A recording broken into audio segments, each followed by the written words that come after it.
Hello दोस्तों, स्वागत है आपका हमारे इस नई वीडियो में। और आप देख रहे हैं आपका अपने YouTube channel banking jobs guide, जिसमें है all about banking jobs.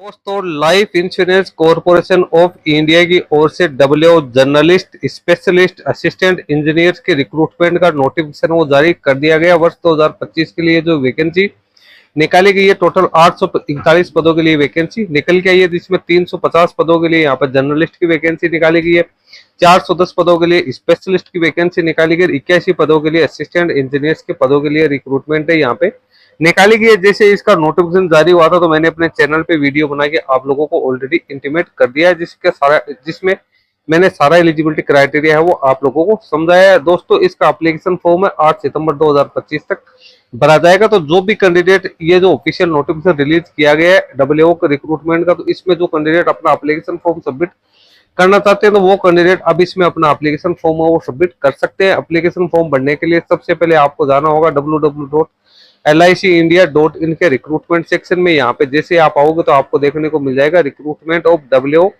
Journalist specialist assistant engineer 2025। यहाँ पे सबसे पहले तो आपको उनका जो डिटेल एडवर्टीजमेंट है नोटिफिकेशन देखने को मिल जाएगा, फिर एग्जाम सेंटर की लिस्ट देखने को मिल जाएगी, फिर कुछ एनेक्सर्स है वो आपको देखने को मिल जाएगा, डिविजनल ऑफिस के एड्रेस है वो आपको यहाँ पे देखने को मिल जाएगा। नीचे नीचे फिर आपको यहाँ पे अप्लाई ऑनलाइन का एक लिंक दिया हुआ है, आपको सिंपली अप्लाई ऑनलाइन के लिंक के ऊपर क्लिक करना है। जैसे आप इस लिंक के ऊपर क्लिक करोगे तो आईबीपीएस की ऑफिशियल वेबसाइट है उसके ऊपर आप रिडायरेक्ट वो कर दिए जाओगे। इसके ऊपर आप जैसे आओगे तो यहाँ पे कुछ तो जो वेरियस रिक्रूटमेंट है इसकी इंपॉर्टेंट डेट्स है वो आप लोगों को यहाँ पे दे रखी है। इसके साथ ही राइट साइड में आपको दिया हुआ है click here for new registration. यदि आपका आईबीपीएस की ऑफिशियल वेबसाइट पे अभी तक रजिस्ट्रेशन नहीं है तो सबसे पहले आपको अपना रजिस्ट्रेशन करना होगा। वैसे ज्यादातर जो कैंडिडेट बैंकिंग सेक्टर की तैयारी करें उन कैंडिडेट का रजिस्ट्रेशन होगा, लेकिन जिनका नहीं है उनको click here for new registration के ऊपर यहाँ पे क्लिक करना है। सबसे पहले कैंडिडेट को अपनी बेसिक इन्फॉर्मेशन है वो यहाँ पे फिलअप करनी है। यहाँ पे कई तरह के फेज है, उसमें बेसिक इन्फॉर्मेशन जैसे फिलअप हो जाएगी तो फिर आपको सेव एंड नेक्स्ट के ऊपर क्लिक करना है। फिर फोटो एंड जो सिग्नेचर है वो स्कैन करनी है, फिर डिटेल्स डालनी है, फिर आपको प्रीव्यू देखना है, फिर अपलोड आपको करने हैं डॉक्यूमेंट्स, और फिर पेमेंट है वो आपको यहाँ से करना है। तो इस प्रकार से आप अपना रजिस्ट्रेशन है वो आईबीपीएस की ऑफिशियल वेबसाइट के ऊपर इस प्रकार से कर सकते हैं। जैसे आपका रजिस्ट्रेशन यहाँ से कंप्लीट हो जाए तो उसके बाद आपको यहाँ पे लॉगिन करना है, login for already registered candidate.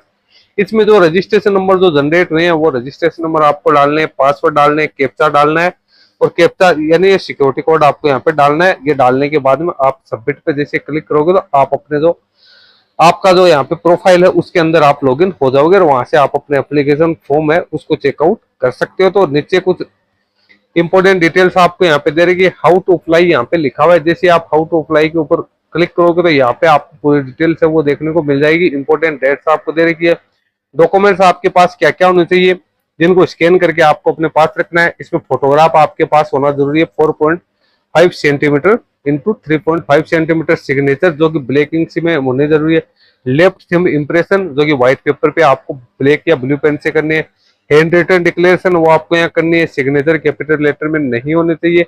तो ये कुछ इंपॉर्टेंट इंस्ट्रक्शंस जो नए कैंडिडेट के बहुत सारी समस्याएं आती है, उनको पता ही नहीं होता है कि किस प्रकार से उनको है वो डिटेल से फिलअप करनी है। फी का पेमेंट तो फी यहाँ पे नॉन रिफंडेबल है, वो रहने वाली है, बैंक चार्जेस है वो भी इसके ऊपर है अप्लाई रहेंगे। सबसे पहले आपको अपना रजिस्ट्रेशन करना है, जो मैंने आपको पहले बता दिया किस प्रकार से आपको रजिस्ट्रेशन करना है। फिर आपको यहाँ पे फी का पेमेंट है तो उसके बारे में जानकारी दे रखी है, डॉक्यूमेंट्स है वो किस प्रकार से अपलोडिंग होगी तो उसकी पूरी डिटेल दे रखी है, डू और डोंट्स भी आप लोगों को यहाँ पे दे रखा है। तो आप ये जो पीडीएफ दे रखी है इसके माध्यम से आराम से अपना एप्लीकेशन फॉर्म है वो फिलअप कर सकते हैं। तो दोस्तों, सबसे पहले आपको इस इंस्ट्रक्शंस को रीड आउट करने के बाद में आपको यहाँ पे एप्लीकेशन फॉर्म है वो सबमिट करना है। जैसे आपका एप्लीकेशन फॉर्म सबमिट हो जाए तो इसका प्रिंट आउट निकाल के आपको अपने पास रख लेना, ताकि भविष्य में कभी भी समस्या आए तो आपके ये काम आज के फ्यूचर रेफरेंस के लिए।